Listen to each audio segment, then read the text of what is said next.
Castlevania Dracula X Standard.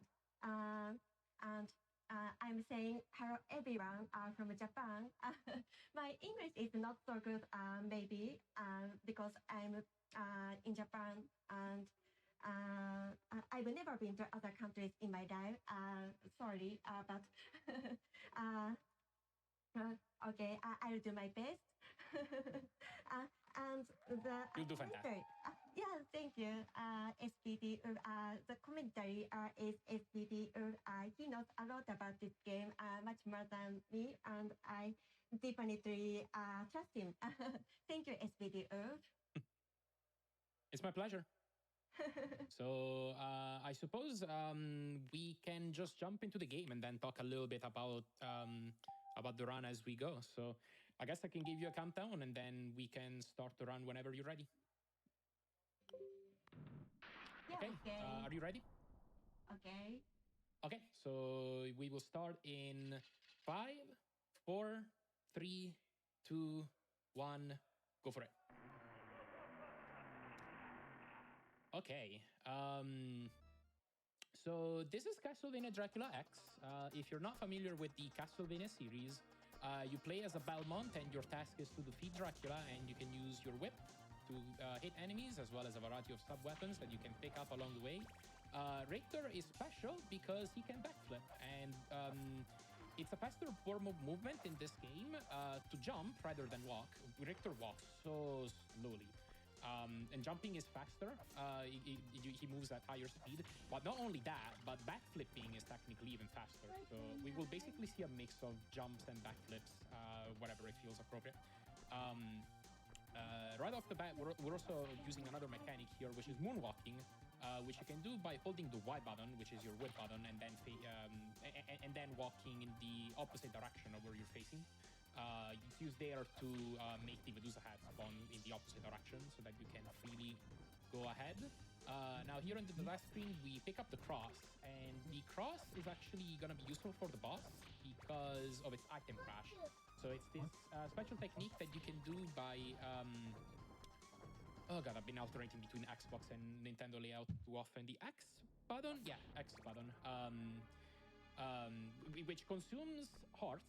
Hearts in this game are basically ammunition for your sub-weapons. And it's a special attack.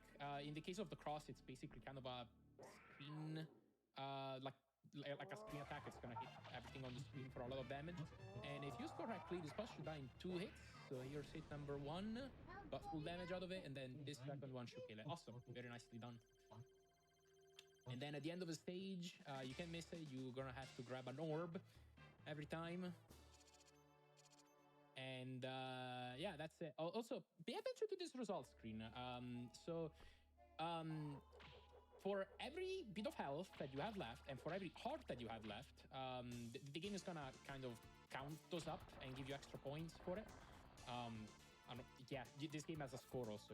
It's very invisible, but if you pause, you'll see it. And ideally, you want to minimize that. So you don't want to pick up unnecessary hearts, and you also want to end stages with as little health as you can.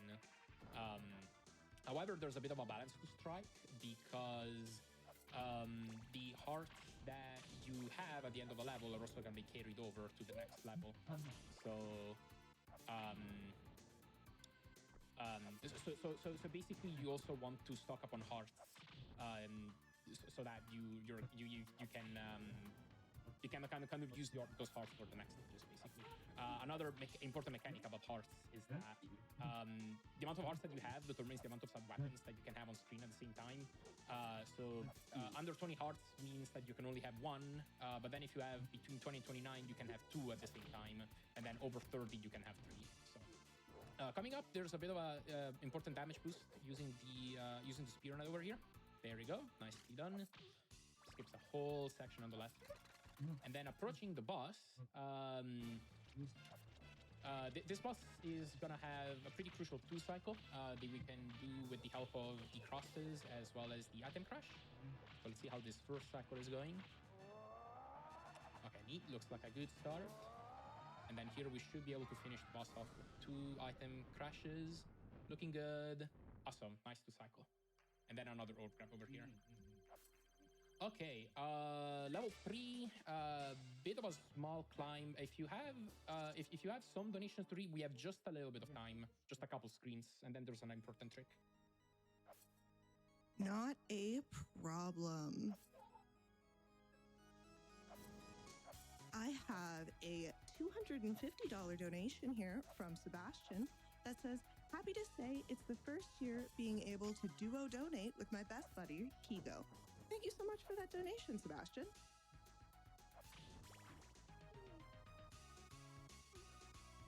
I also have a $500 donation here from Waters, and it just says less than 3. Thank you so much. Can we get some less than 3s in chat? Awesome. Okay, so this screen is special.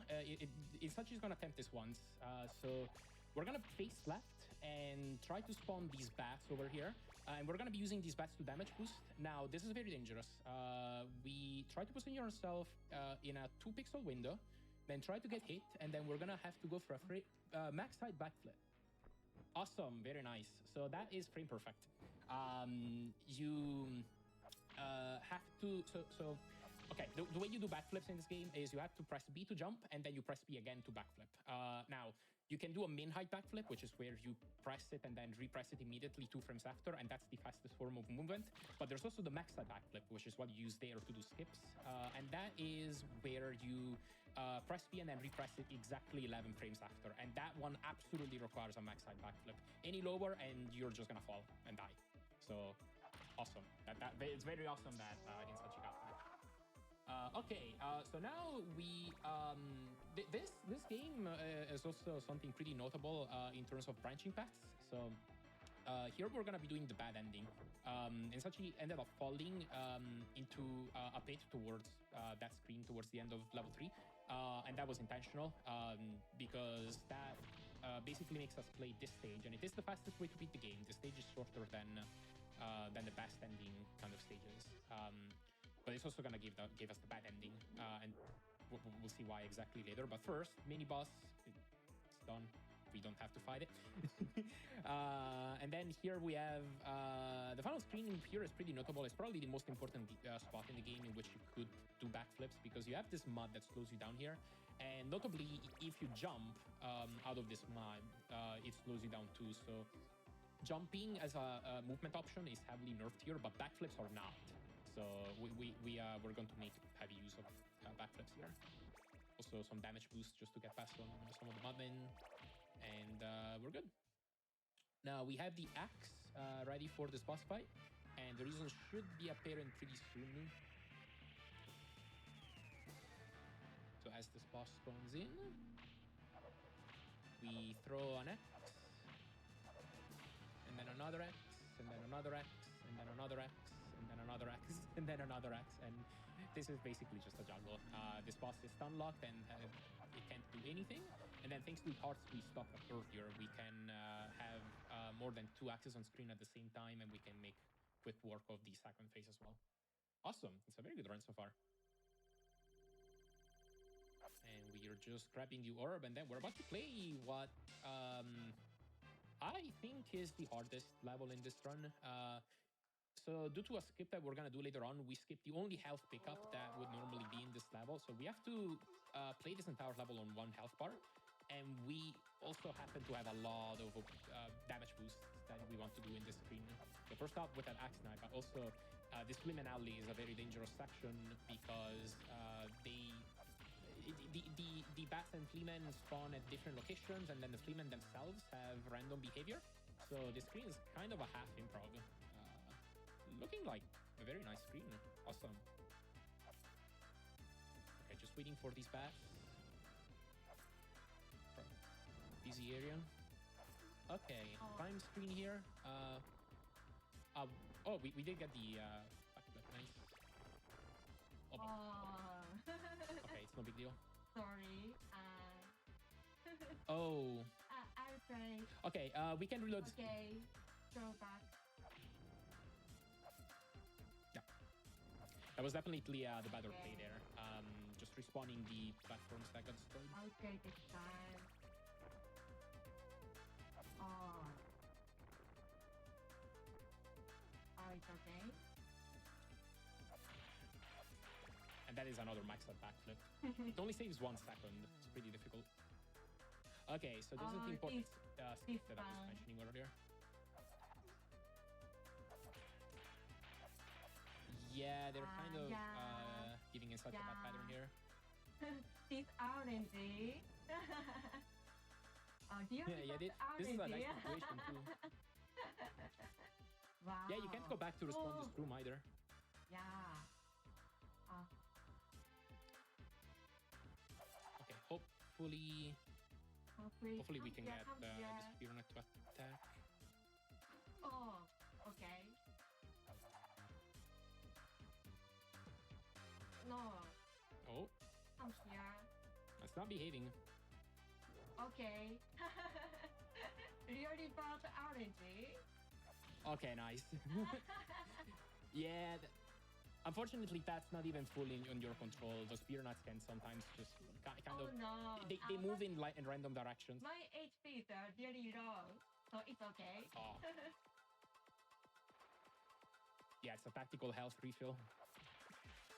We actually, it works out. Like, this is a fine spot to die on because, well, getting your health refilled is nice, but also we're about to change sub-weapon anyway. So, not much is lost. Okay. Yeah, we get the stopwatch here. Now, the stopwatch by itself doesn't work against the werewolf. However, the item crash does, and the item crash is incredibly effective against this boss fight. So yeah, it just spawns a series of stopwatches around Richter. Oh, very nice pattern. Nice. This werewolf can be a jerk. Okay, and we are kind of low on hearts, but luckily we will have an opportunity to refill our hearts later. Oh, listen, I've never seen that bad orangey.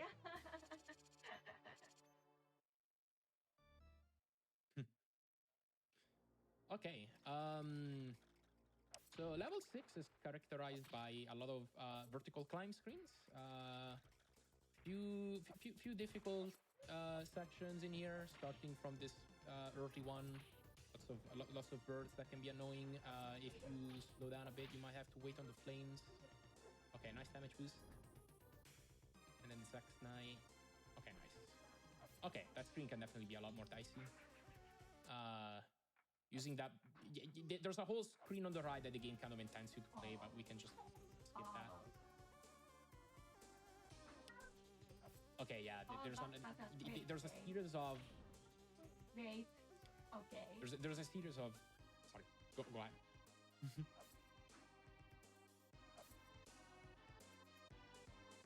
Okay, nice. Yeah, I was saying there's a series of, not necessarily backside, but there's a series of backflips in that screen that can be pretty problematic to deal with.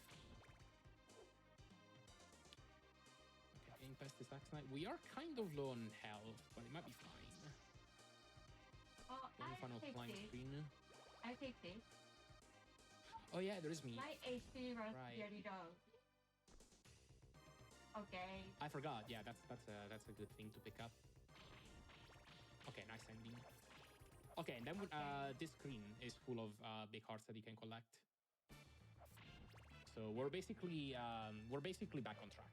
This is just as if Hensachi never died earlier in level 5. Mind if I sneak in with a couple donations? Yeah, go for it. Go for a quick one. Not a problem. I have a $25 donation here from Kowsey that says, heck yeah, a late night Castlevania run. I'm here for it. Ganbare Hanashi. I'm sorry. I am very, very bad with your name. I am terribly sorry.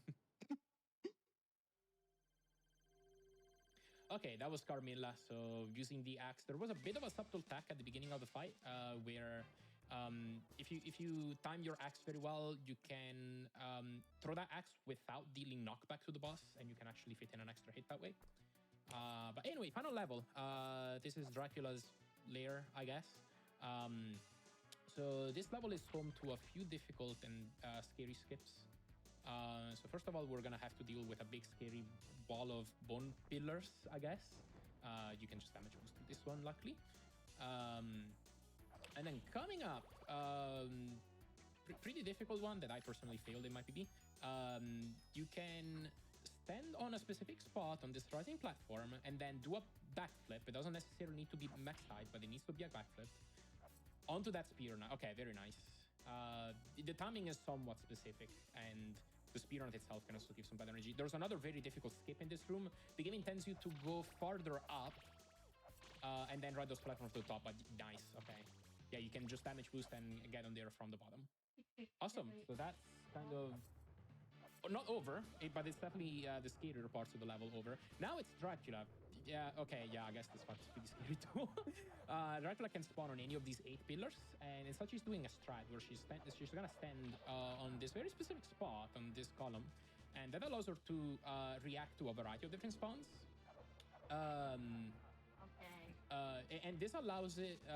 This allows her to be able to fit in usually 3 hits. And if she can get enough hits, we can even potentially get a 5 cycle with good enough luck. That's a far away spawn, unfortunately.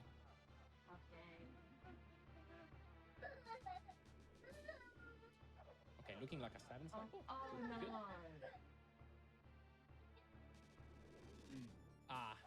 Okay. Unfortunate spawn once again.